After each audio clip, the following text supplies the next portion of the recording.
네, 안녕하세요. 반갑습니다. 돈만의 TV의 한동훈 대표입니다. 주말 잘 보내셨죠? 꽃샘 추위가 찾아온다고 합니다, 여러분들. 몸 건강 잘 챙기시기 바라겠고요. 주식시장에도 지금 강력한 한파가 몰아치고 있습니다. 이것이 이제 꽃샘 추위를 기대해 보고요. 꽃샘 추위라고 하는 것은 꽃샘 추위 뒤에 이제 봄이 오는 거거든요.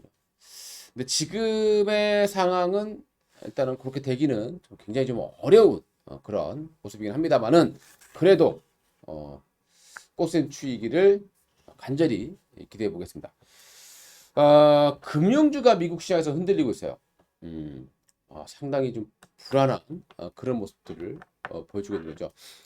미국 시장이 2008년도 이후에 금융주가 이렇게까지 흔들리는 경우가 많지는 않았습니다. 물론 코로나 시기 때 크게 흔들린 적이 있었지만 최근의 모습은 굉장히 좀 어려운 그런 모습이죠. 어, 미국의 금융주가 흔들린다는 것은 어떤 신호인지, 그리고 과거에 어떤 모습을 보였고, 지금 미국의 은행주들 특히 어떤 상태에 있는지 한번 주요 종목들의 흐름들을 한번 같이 짚어보도록 하겠습니다. 그동안 시장은 이제 고금리에도 잘 버텨왔습니다. 그리고 누적된 부실이 최근에 하나둘씩 좀 터지는 그런 모습들을 보여주고 있고요. 이러다 보니까 베어마켓 랠리가 이제 끝나는 거 아니냐 이런 우려감이 좀 발생을 하고 있는 거죠. 자, 화면을 통해서 한번 보도록 하겠습니다. 지금 금융주가 흔들리고 있어요. 지금 특히 이 SBV 이 회사가 실리콘밸리 뱅크죠. 굉장히 역사적인 기록들을 많이 세우고 있는데요. 그 전에 지금 시점의 모습을 보시게 되면은 이 베어마킨 랠리가 그동안 다 진행됐습니다. 여기 이제 베어마킨 랠리예요. 2008년도 초반입니다. 지금의 경제 상황이나 이런 모든 모습들은 이 2007년과 상당히 유사하다라고 말씀드리고 있는데요. 그때도 역시 급락이 나왔다가 반등이 상당히 오랜 기간 지속됐습니다. 그러니까 주식이라는 게 이제 참 무서운 것이요. 하락한다, 위험하다라는 것이 딱 느껴지면 안 하면 되는데 이게 참 주식이라는 것이 반등이 나와요. 그리고 반등이 나면 또 한동안 또 반등이 지속되죠. 그러니까 그때 또 수익을 낼 수 있다라는 겁니다. 그래서 주식을 멈출 수가 없게 되는 거죠. 근데 지금도 마찬가지로 그러니까 베어마켓 내려 진행이 됐었다라는 겁니다. 근데 이것이 2차 하락이 진행이 될지 아니면 다시 말 그대로 꽃샘추위 위에 다시 올라가게 될지 요거는 좀 시간이 지나 봐야 알겠습니다만은 현재 상황으로만 본다라면 굉장히 좀 우려되는 그런 모습이 좀 강하다라고 말씀드리고 싶습니다. 미국의 고금리가 1년 이상 지속된 적이 있었죠. 지금 현재. 자, 그 전에 최근에 이제 나온 뉴스를 한번 보시게 되면요. 바로 이 뉴스입니다. SVB 뱅크죠. 이 회사가 지금 파산을 했습니다. 그리고 거래 정지를 당해 있는 그런 상황이 되겠습니다. 자, 그러면 어떤 뉴스가 있는지 볼게요. SBB 은행은 실리콘밸리 뱅크입니다. 영국 등에 있는 해외 지점이 있을 거 아니에요. 미국도 정단했습니다만은 해외 지점까지 지금 중단을 해 있는 그런 상황이죠. 지금 뱅크런이 발생하고 있다고 소리가 되겠습니다. 연방예금보험공사가 파산 간제인으로 이제 선정이 되어 있는 그런 상황이고요. 그래서 신규 법인을 세워서 이 SB뱅크의 기존 예금을 모두 이전을 받게 됩니다.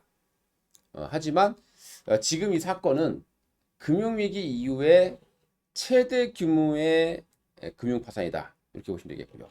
그리고 또 중요한 것은 최단기간 파산이에요. 48시간 만에 파산이 됐습니다.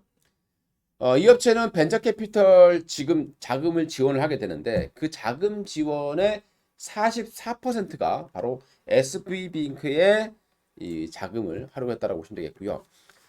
왜 이렇게까지 단기간에 파산을 했느냐를 보게 되면 이제 이 회사가요. 그 고객에게 돈을 받겠죠. 예금을 이제 받아요. 그러니까 그때는 이제 저금리 시대였잖아요. 코로나 때문에 계속 저금리가 있었고 말 그대로 이 정말 스타트업 기업들이 우후죽순 상장을 하는 그런 시기였습니다.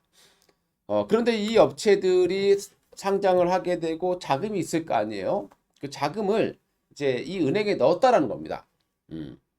자, 그런데 고금리가 지속이 되면서 이 스타트업 기업들, 벤처 기업들의 주가가 완전히 뭐 곤두박질 치고 있습니다. 뭐 10분의 1 토막이 정말 너무나 많아요. 미국 주식 보시게 되면. 근데 이 자금이 말라붙었다는 소리가 되겠습니다. 그렇죠? 자금이 말라붙으니까 은행에서 돈을 빼야 되는 상황이 발생하는 거예요. 자, 그런데 지금 이 SVB 뱅크 같은 경우는 이 자금의 대부분을 그 당시에 그 당시에 금리가 너무 낮았잖아요. 그죠? 우리가 이제 채권을 사는 것은 채권으로 매매를 하고자 하는 사람이 있을 겁니다. 트레이딩. 그러니까 가격을 이용해서 이렇게 매매를 하는 사람이 있을 것이고, 반대로 만기까지 가져가서 금리, 확정금리, 그 금리를 받으려고 하는 사람도 있다는 거죠. 그 당시에 1.6% 정도 금리가 하고 있을 때 이 회사가 장기 자산, 즉 장기 채권에다가 이 돈을 다 투자를 했다는 겁니다. 넣어놨다라는 거예요. 이게 좀 안전하다 생각했겠죠. 근데 이게 단기간에 미국 금리가 4.5%까지 올라온 겁니다. 자, 이게 무슨 의미냐면 채권이라고 하는 것은요, 금리가 올라가면 가격이 폭락을 하는 거고요. 반대로 얘기하면 가격이 폭락하기 때문에 금리가 올라가는 겁니다. 왜 그러겠습니까? 쉽게 그냥 어려운 거 빼고 쉽게만 보세요. 수요 공급입니다. 그렇죠? 그럼 국채를 매각하는 사람이 많아요. 그렇죠? 그러면 가격이 떨어지겠죠. 그러면 나는 새로운 국채를 살려 그러면 발행하려면 더 높은 이자를 줘야 되는 겁니다. 그래서 가격이 떨어지면 더 높은 금리를 줄 수밖에 없다. 이렇게 보시면 되겠죠. 그러니까 금리가 올라가면서 채권 가격이 폭락하는, 자, 이런 사태가 발생했습니다. 이게 이제 미실현 손해의 시대예요. 내가 지금 주식도 마찬가지로 내가 팔지 않으면 실현된 건 아니잖아요. 그죠? 나중에 올라올 수도 있다. 버티면. 자, 그런데 가지고 있으면 되거든요. 근데 이 기업들이 돈을 달라고 하는 상황이 되는 겁니다. 그러면 이 기업체 입장에서는 손실이 엄청 큰 난 그것을 매각을 해서 줄 수밖에 없다라는 거죠. 그걸 그대로 가져가면 나중에 다시 올라올 수도 있는데 이게 이제 일시에 돈이 몰린 거죠. 그만큼 지금 스타트업 기업들의 자금이 말라 있더라는 소리죠. 그래서 손실이 실현이 되게 되면서 한 번에 18억 달러의 손실이 발생한 겁니다. 자, 그러면서 영업이 좀 중단이 됐고 그 후에 22억 달러 정도를 유상증자 뭐 이렇게 마련하려고 했는데 그것도 안 됐다라는 거예요. 그래서 파산을 하게 됐는데 아주 초단기간 파산이 됐습니다. 어떻게 보면 이제 빨리 파산된 것이 빨리 도려낼 수 있는 기회가 될 수도 있겠고요. 그래서 지금은 금융주들이 아주 어려운 그런 상황을 맞게 됐습니다. 자, 이 와중에 SV 회장은 손실 발표 전에 360만 달러의 주식을 매각한 것으로 알려지고 있습니다. 그리고 미국 은행 전체의 미실현 손실이 현재 6,200억 달러 정도로 나오고 있다는 겁니다. 그래서 대책을 논의하고 있는데 이것이 이제 예전에 이제 뭐 우리 금융위기 때처럼 막 이제 이렇게 연쇄적으로 도미노 현상을 불러올 것이냐. 그래서 대형 기업들까지도 흔들리게 될 것이냐. 이게 중요하거든요. 근데 현재 상황으로 볼 때는 대형 은행까지는 가지는 않을 거다. 그러니까 구조 자체가 완전히 다르다라는 거죠. 뭐 예전에 이제 서프라임 같은 경우는 우리가 그 주택에서 발생했던 그 부실이었고 지금은 이제 기업들 어떻게 보면 기업들이 자칫 잘못하면 스타트업 기업들이 돈이 없어요. 줄도 다 낼 수 있을 것이다라는 그리고 우려감이 커지는 그런 상황이 되겠습니다. 요 사람이 이제 회장인데 최근에 보면 미국의 어떤 금융회사들 정말 말도 많고 탈도 많은 이런 상황입니다. 자, 뭐 요걸 한번 볼게요. 이 그림 보시게 되면요. 미국의 고금리가 미국에서 금리를 올리고 나서 1년 또는 2년 정도 시간이 지나게 되면 어김없이 위기가 찾아왔어요. 그 위기의 진앙지는 다 다릅니다. 그리고 세계적으로 다 달라요. 이게 이제 블랙스완이라고 합니다. 어디서 터질지 몰라요. 예상할 수 있었던 것이 아니라 예상할 수 없었던 걸 터진다는 겁니다. 실체를 가늠할 수 없다라는 것. 이게 제일 무서운 건데요. 최근에 보게 되면 실체를 가늠할 수 없는 게 가상화폐 쪽이에요. 그리고 이번에 스타트업 쪽에서도 좀 실체를 가늠하기가 굉장히 어려운 그런 상황이 될 것 같습니다. 자, 요 그림을 보시게 되면요. 1980년대에 어떤 사건이 있었느냐?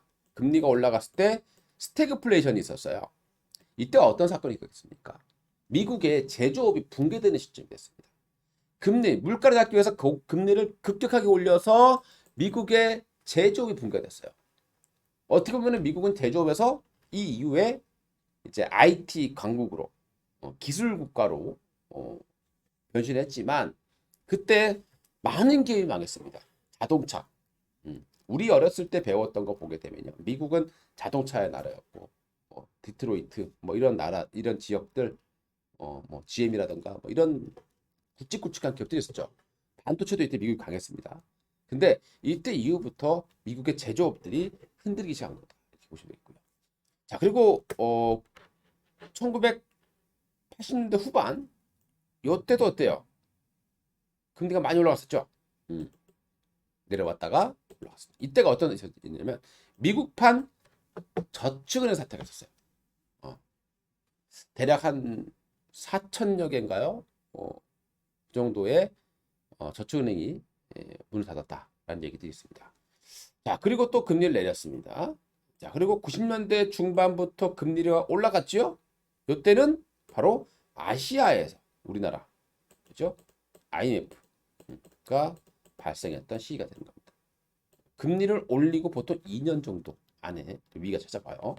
자, 그리고 2000년도에는 금리를 많이 올리지도 않았습니다. 이 정도 올렸어요. 근데 IT 버블이 붕괴가 됐죠. 그러니까 지금도 약간 그런 느낌이죠. 지금도 IT 버블이 붕괴되는 모습입니다. 근데 조금 다른 것은 이때는 경제 자체가 흔들리는 모습이었지만 이때는 그냥 시장이 하락하는 모습이었다는 거예요. 지금 약간 이런 모습과 비슷하다라는 생각이 드네요. 이때 당시에 엄청난 기업들 주가가 붕괴가 됐습니다. 자, 그리고 이제 2007년, 2005년부터 금리가 올라가기 시작했고요. 2년 정도 후에 바로 서브프라임 사태가 터졌습니다.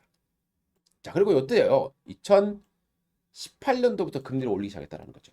근데 이때는 이제 금리가 올라가면 시장에 빠지다가 코로나가 발생했어요. 그래서 위기가 굉장히 어떻게 보면 요소 효과로 인해서 쫙 굉장히 빠른 속도로 위기를 탈출했던 시기다. 금리를 낮췄죠. 그리고 나서 이번에 금리를 올리기 시작한 지 1년이 됐습니다. 그러니까 지금 당장에 어떤 위기가 발생하지 않는다. 근데 이 징후가 우리가 절대 쉽게 넘길 수 있는 그런 징후는 아니라는 겁니다. 꼭 여러분 참고를 해주셨으면 좋을 것 같습니다. 자, 지금 그 미국의 스타트업 기업들 뭐 이런 종목들이 너무 많아요. 제가 대표적으로 뭐 한 종목 제가 올려놨는데 벨로다인 주가예요. 바이오테크 같은 경우는 지금 뭐 걷잡을 수가 없어요. 뭐 바닥이 어떤지도 모릅니다. 예.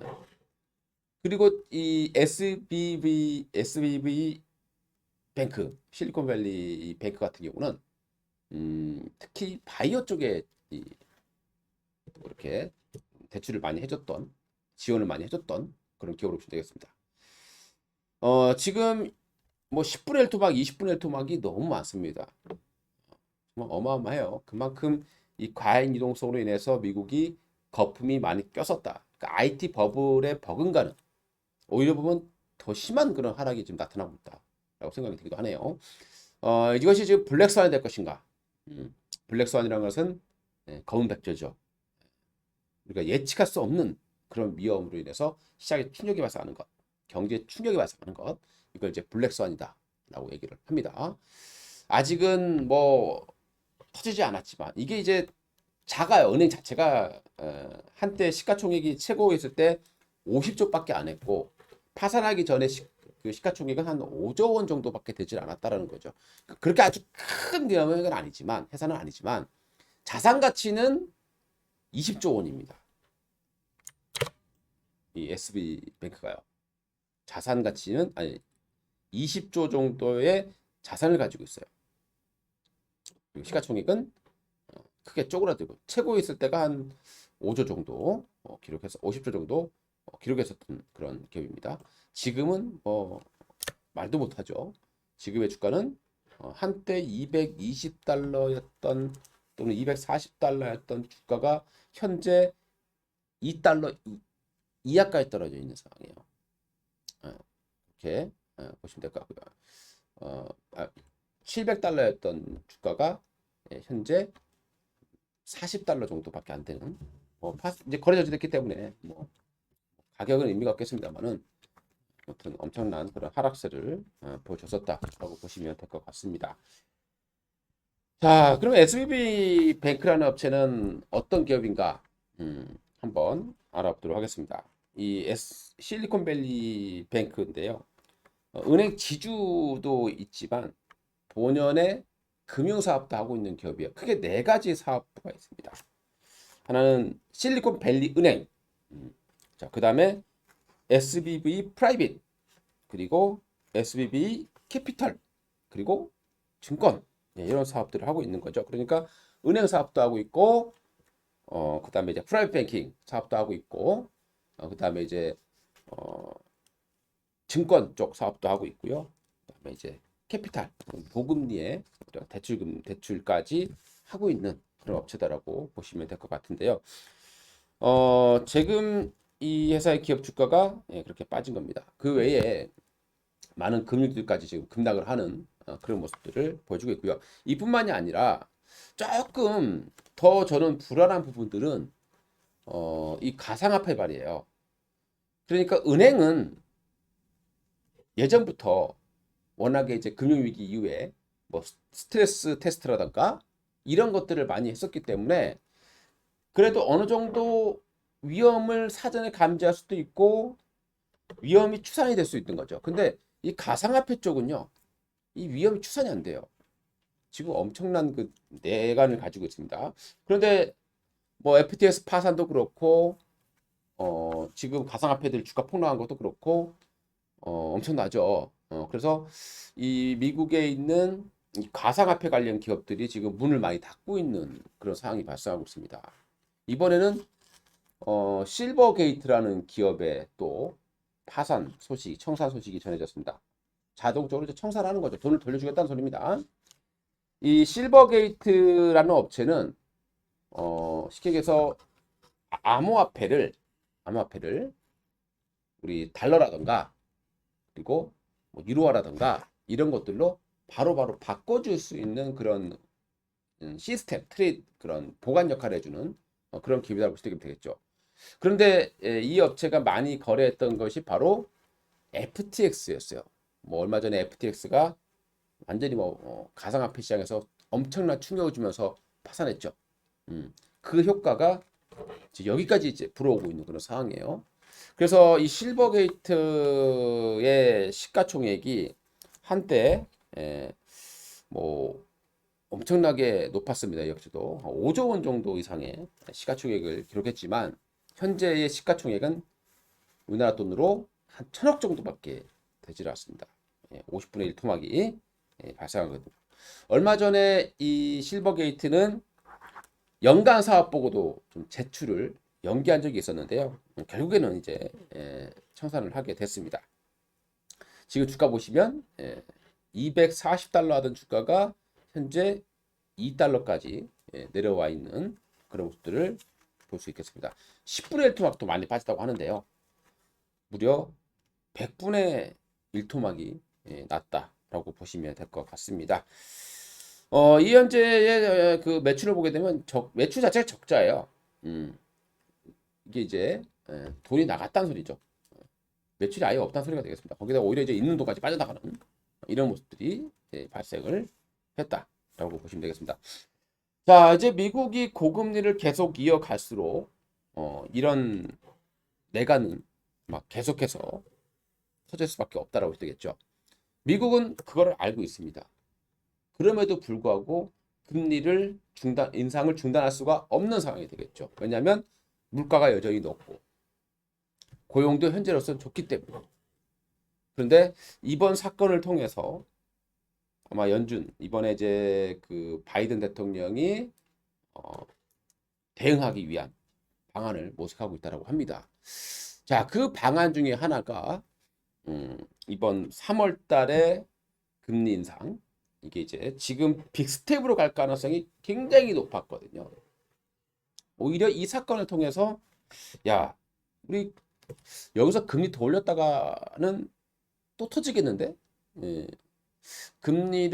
물가는 비싸지만 금리를 그냥 0.25만 가자.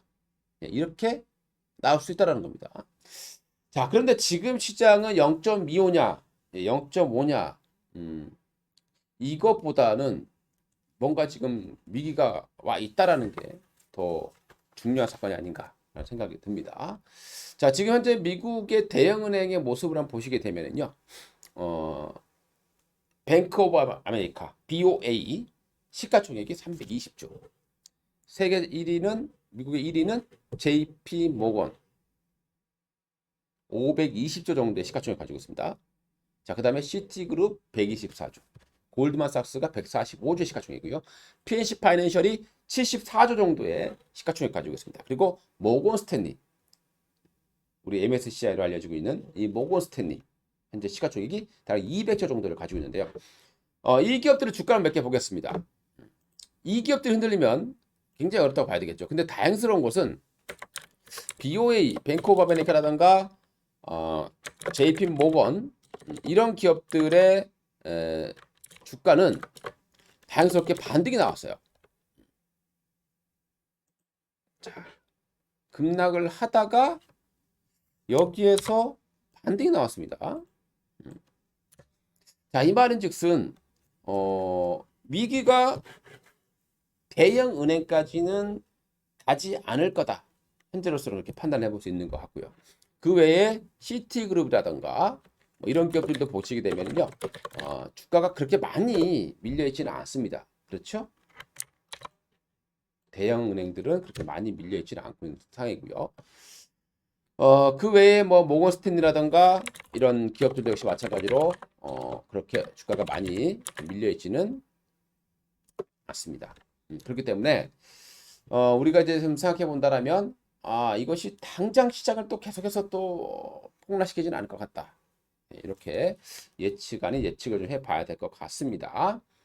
자, 그래도 우리가 중요한 건 뭐냐? 자, 아까도 말씀드렸죠. 이 하락이 나오면 항상 이 반등이라는 것이 있기 때문에 위기를 위기라고 느끼지 못한다는 겁니다. 그리고 반등이 나오니까 또 주식할 수밖에 없어지는 상황이 발생이 되겠죠. 제가 드리고 싶은 말씀은 뭐냐면 지금은 그런 거예요. 여러분들은 주식은 전쟁과 같습니다. 근데 하락하는 어떤 위험이 발생하고 있는데 자꾸 섣부르게 저점을 들어가서 매수 들어가서 내가 총알을 다 써버리게 됐을 때, 근데 정말 나중에 내가 반격을 해야 되는데 총알이 없어. 어떻게 하시겠습니까? 후회하겠죠. 저때 총을 함부로 난사하지 말걸. 예, 한 발 한 발 저격할 걸. 이 생각이 들겠죠. 근데 주식도 마찬가지예요. 정말 기회가 왔을 때 저점 매수할 수 있는 돈은 남겨놓으셔야 됩니다. 그래서 지금은 절대 강력한 베팅을 하는, 함부로 내 손실난 주식이 있다고 해서 그 종목이 더 빠진다고 해서 함부로 추가 매수하고 이런 시장은 아니다. 이렇게 말씀드리고 싶습니다. 자, 이 피델리티라는 주가예요. 피델리티 금융주가 되겠죠. 시총 12조 원 정도의 기업입니다. 최근에 많이 급락했죠. 그러니까 최근에 우리가 이제 이 모습을 보면서 판단해야 될 건 뭐냐면 대형 기업들은 버티는구나. 그런데 시총이 작은 기업일수록 급락하는구나. 왜? 스타트업이 지금 위험하다라는 거예요. 한때 이 SBB뱅크 같은 경우는 우버를 또 키웠던 기업이기도 하잖아요. 그래서 그런 기업들 주가가 앞으로 좀 위험할 수도 있다. 그리고 좀 작은 금융주들, 좀 체력이 약한 이런 금융주들의 주가는 굉장히 가파른 속도로 하락이 진행이 되고 있고요. 피델리티는 투자 회사이기도 합니다. 자, 블랙스톤이에요. 이 회사는 세계 최대의 사모펀드 기업입니다. 10조 달러, 일경이죠. 일경 정도의 10조 원이 아니라 10조 달러를 운영합니다. 세계 최대의 기업가 되겠죠. 근데 이 기업도 최근에 주가가 좀 많이 하락하는, 지금도 많이 하락했는데 또다시 하락하는, 자, 이런 모습들을 보여주고 있습니다. 찰스 슈왑이라는 기업이에요. 이 업체는 그저 큰 기업이에요. 무려 145조, 그러니까 급락하기 전에는 200조 원에 가까운 그런 시가총액을 가지고 있었던 기업이에요. 재무 구조가 다른 은행에 비해서 조금 취약하다라는 이유로 최근에 폭락하는 사태가 발생합니다. 무려 200조 원이면 우리나라 기업으로 따지면 어느 정도냐? 삼성전자가 400조거든요. 그러니까 삼성전자 반반한 기업, 그런 기업의 주가가 하루에 13%, 이틀 동안에 거의 30% 가까이 빠지는, 자, 이런 모습이 발생했다는 거예요. 이 업체는 은행하고 종합증권회사예요. 꽤 큰 폭의 하락이 발생했죠. 자, 그 다음에 US 뱅코프, 이거 이제 미국의 역시 작지 않은 그런 은행입니다. 역시 시총이 그래도 70조 원인데요. 많이 좀 빠져 있는 그런 모습을 보여주고 있습니다. 자, 트루이스트 파이낸셜, 시총 60조 정도의 기업이에요. 은행입니다. 역시 가파르게 올라갑니다. 떨어집니다. 그렇죠? 굉장히 가파른, 한때 52달러 하던 주가가 현재 38달러까지 떨어져 있는 그런 모습이고요. 자, 그리고 아메리 프라이즈 파이낸셜, 이건 시총 한 40조 원 정도의 기업인데요. 이 업체는 투자 자문이라든가 그리고 자산 관리, 퇴직금 운용 솔루션이라든가 이런 것들을 하는 기업인데요. 혹시 주가가 좀 흔들리는 그런 것들을 보여주고 있습니다. 자, 그리고 퍼스트 리퍼블릭 뱅크라는 기업이 있습니다. 이 업체는 현재가 18조예요. 근데 급락하기 전에는 거의 40조 원에 육박했었던 그런 시가총액을 가지고 있었던 기업입니다. 이 업체는 프라이뱅킹, 부동산 대출 뭐 이런 기업, 이런 사업을 하고 있는 기업인데요. 역시 최근에 아주 가파른 어떤 상승 하락세를 보여주고 있습니다. 아주 무서운 그런 하락세를 보여주고 있죠. 자, 그리고 이제 좀 정말 작은 기업 중에 스타트업이에요. 요새는 소파이 테크놀로지라는 업체가 있습니다. 이 소파이 테크놀로지 같은 경우는 대학생 학자금 대출 비슷한 그런 대학생들, 그것도 좀 명문 학교에 다니는 그런 학생들을 대상으로 대출을 해주는 그런 사업을 하고 있는 기업인데요. 역시 굉장히 많이 빠져 있었다가 좀 반등해 오더니 이번 사태 이후로 또다시 급락하는 그런 것들을 보여주고 있습니다. 자, 이렇게 해서 오늘 뭐 시장을 좀 훑어봤는데요. 자, 제가 이제 여기서 또 드리고 싶은 말이 하나 있습니다. 이걸 보세요. 제가 241선 하락으로 전환되는 시점 또는 하락 기류가 가파르을 때 돌파하면 매도 시점이다. 지수는 3% 정도 초과 상승 지점. 자, 다우지수 보세요. 빨간 선이 241선입니다. 지금 거기서 딱 어때요? 올라오다가 어떻게 됩니까? 걸렸죠. 제가 얼마 전에도 계속 이 부분을 말씀드렸습니다. 자, 그 다음에 한번 또 볼게요. 자, 우리나라 지수를 볼 텐데, 자, 해외 지수 나스닥 지수를 보시게 되면은 제가 아마 이 부분에 대해서 짚어드렸을 겁니다. 제가 그래서 강의를 아마 계속 좀 올려드렸었는데 241선이 하락기를 가지고 있을 때 지수는 이걸 3% 이상 3% 전후 돌파를 하게 돼. 이 지점을 추가로 올리게 되면 고점이 될 가능성이 높다라고 말씀드리잖아요. 처음 뚫었을 때, 그죠? 처음 뚫었습니다. 그 후로 지금 나스닥 지수가 다시 추락하는 이런 모습을 보여주고 있는 거죠. 자, 국내 지수를 한번 볼게요. 자, 코스피 지수는 사실 저는 그래서 여기까지는 올려놓고, 여기까지는 좀 올려놓고, 뚫어 올려놓고 빠질 줄 알았는데, 뚫어 올리고 3%도 못 가고 그냥 밀려 내려가는 모습이에요. 코스닥 지수를 보시게 되면은 하락하는 241선을 지금 뚫어 올렸단 말이에요. 자, 그러면서 지금 뭔가 좀 좋지 않은 신호가 발생하고 있습니다. 아무튼 이런 시장에서는 저는 함부로 저가 매수하지 마시고 뭐 FOMC 금리 이후에 좀 노려보시든가 그렇다 하더라도 올해 또 7월경에 또 안 좋은 악재들이 좀 나올 수 있는 상황이 있기 때문에 지금은 좀 단기 매매로만 일단은 대응하시는 게 좋지 않겠느냐. 그리고 내 재산을 다 투자하는 그런 일은 없어야 되겠다라고 말씀을 드려보고 싶습니다. 이상 도마르TV의 한돈 대표였고요. 좋아요, 구독 한 번씩 눌러주시기 바라겠습니다. 감사합니다.